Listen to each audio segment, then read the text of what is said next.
Good morning बच्चों। हम अपना साइंस का chapter 14 forest our life line पढ़ रहे थे। तो आवर लाइफ लाइन में इसमें हमने फॉरेस्ट से हमें क्या क्या फ़ायदे होते हैं कि फॉरेस्ट हमें किन किन चीज़ों से बचाते हैं। टिम्बर, पेपर ये हमें मिलता है, रबर है, बैलेंस ऑफ गैसेज, ये हमने पौधे से मिलने वाले, वनों से होने वाले फ़ायदों के बारे में पढ़ा था। कल हम पढ़ रहे थे इफ़ फॉरेस्ट डिसअपियर, अगर फॉरेस्ट डिसअपियर हो जाए, फॉरेस्ट ख़त्म हो जाए। हम पढ़ते हैं deforestation. Deforestation can cause several flooding, soil erosion, landslide etc affecting our day-to-day life. Our forests need to be protected from further depletion. पेड़ों की कटाई से क्या हो रहा है, गंभीर हमारे लिए समस्याएं उत्पन्न हो रही हैं। फ्लडिंग, बाढ़ आना, सॉइल इरोजन, मिट्टी का कटाव, लैंडस्लाइड, बहुत से ऐसे कारण जो कि हमारे डे टू डे लाइफ में हो रहे हैं। आवर फॉरेस्ट नीड टू, हमें अपने जंगलों को सुरक्षित रखने की आवश्यकता है, जिससे कि वो आगे खाली ना हो जाए, आगे हमारे लिए, आगे आने वाली जनरेशन के लिए पेड़ बचे ही नहीं। तो इसके लिए हमको फॉरेस्ट को प्रोटेक्ट करने की आवश्यकता है। Forest conservation as our need for land for housing and farming and that for wood for fuel and construction grow, we cut down more and more forest. This is known as deforestation. This has a harmful impact on the environment. Hence, there is a constant need to manage forest carefully to conserve them. जैसे हमें रहने के लिए ज़मीन चाहिए, खेती के लिए चाहिए, एंड दैट फॉर वुड, उसी तरीके से हमको लकड़ी चाहिए ईंधन, कंस्ट्रक्शन के लिए। Grow we cut down more and more forest, तो हम क्या करते हैं, इनके लिए जंगलों को काटते जा रहे हैं कि हमको रहने को भी चाहिए, कंस्ट्रक्शन के लिए लकड़ी चाहिए, कि ईंधन के लिए लकड़ी चाहिए, तो हम जंगलों को ख़त्म कर रहे हैं। This is known as deforestation, इसी को हम डिफॉरेस्टेशन कहते हैं। This is a harmful impact on the environment. तो ये क्या कर रहा है, दिस एज ए हार्मफुल, तो ये एक हार्मफुल इम्पैक्ट, प्रभाव डाल रहा है एनवायरनमेंट पर। Hence, there is a constant need to manage. There is a constant need to manage forest carefully to conserve them. इसके लिए हमको क्या करना है कि हमको वनों को सावधानी पूर्वक मैनेज करना है, कि जिससे कि इनको हम कंजर्व कर सकें। Plant harvesting and efficient way to get wood from forest for our requirement is to cut only some of the trees in an area. The uncut trees prevent erosion. Fruits of these trees produce seeds so that new trees can grow. This way the forest cover is maintained. अब जैसे हमें वनों से लकड़ी काटनी होती है, तो वनों से जो लकड़ी काटने का एफिशिएंट वे जो है, एक अच्छा तरीका क्या है कि हम एक तरफ से लकड़ी काटें, इस cut only some of the trees an area, कि हम एक एरिया के कुछ पेड़ों को काटें। The uncut trees prevent soil erosion, तो जहाँ वहाँ के जो अनकट ट्रीज हैं, जो पेड़ हमने काटे नहीं हैं, वो उस कटाव को रोकते हैं। Fruits of these trees produce seeds, ये जो बचे हुए पेड़ हैं, अब इनके जो फल होते हैं वो सीड, उनसे क्या होता है, सीड पैदा होते उत्पन्न होते हैं। So that new trees can grow, जिससे नए पेड़ उगते हैं। This way to forest, the forest cover is maintain, जिससे क्या है, वो फॉरेस्ट कवर को वहाँ मेंटेन रखते हैं। अफॉरेस्टेशन, वनीकरण, अफॉरेस्टेशन मतलब पेड़ों को लगाना। This is the practice of renewing a forest by planting seedling or small trees.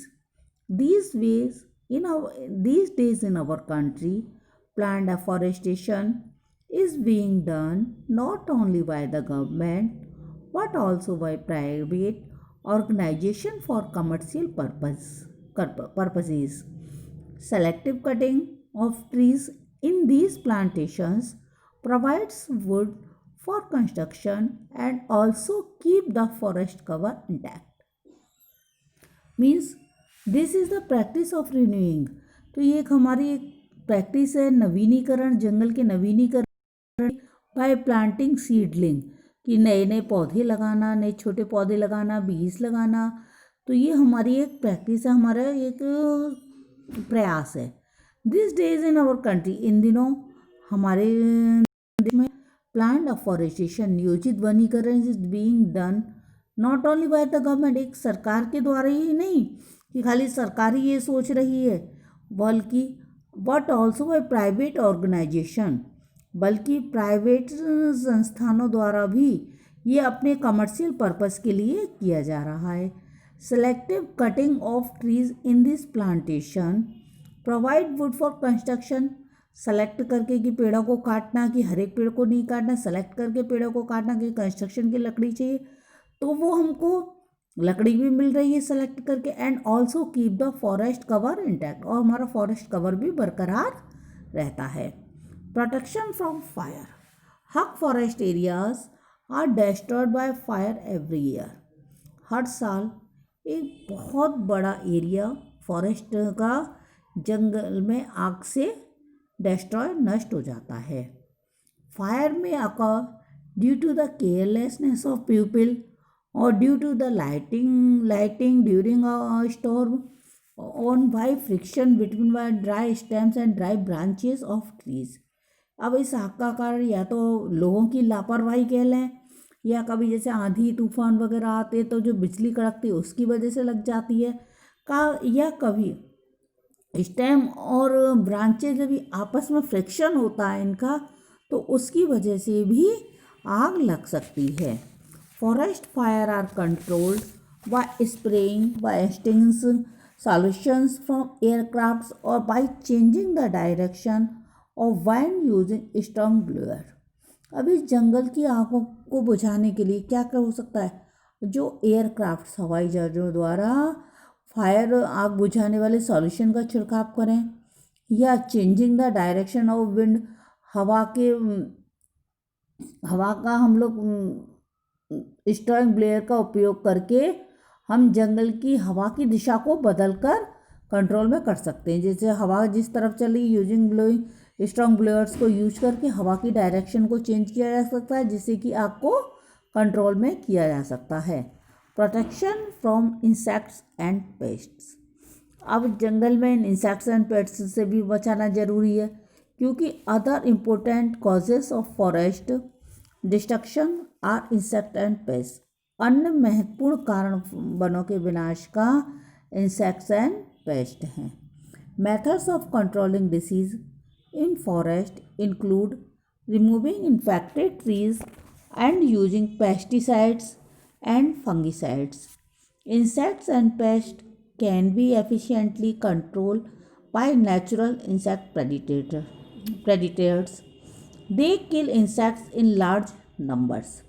तो ये हमारे वनों के विनाश का जो कारण है, डिस्ट्रक्शन विनाश का कारण इंसेक्ट्स एंड पेस्ट है।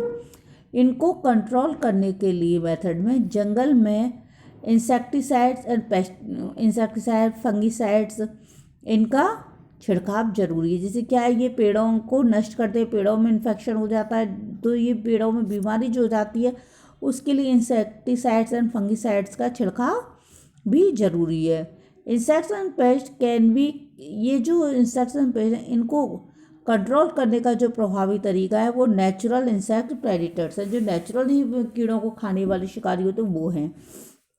दे kill insects in large numbers, वे इन इंसेक्ट्स को लार्ज नंबर में खत्म कर देते हैं। प्रोटेक्शन फ्रॉम ओवरग्रेजिंग, ज़्यादा चराई से भी पेड़ों को जंगल नष्ट होते हैं।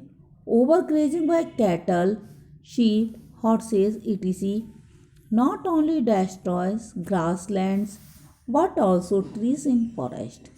The young trees are either eaten up or trampled. The lower leaves are eaten up and roots and trunks are injured. Overgrazing must therefore be prevented to save forest. Overgrazing तो ये जानवरों द्वारा जो चराई होती है जंगलों की, कैटल है, शीप है, हॉर्स है, ये केवल ना ग्रासलैंड को ही नष्ट नहीं कर रहे हैं बल्कि जंगलों के पेड़ों को भी नष्ट कर देते हैं। The young trees are either, जो छोटे छोटे पेड़ होते हैं उनको या तो ये खा लेते हैं या इनके पेड़ों से वो ट्रैम्पल्ड कुचल जाते हैं। The lower leaves are eaten up, छोटी पत्तियां जो नीचे की तरफ पत्तियां होती हैं वो खाई जाती हैं। And roots and trunks are injured, जो छोटे पेड़ों की रूट्स हैं, स्टेम्स, ट्रंक्स इत्यादि जो होते हैं वो क्या होता है, वो इनके पेड़ों से कुचल जाते हैं तो इंजुरीड हो जाते हैं।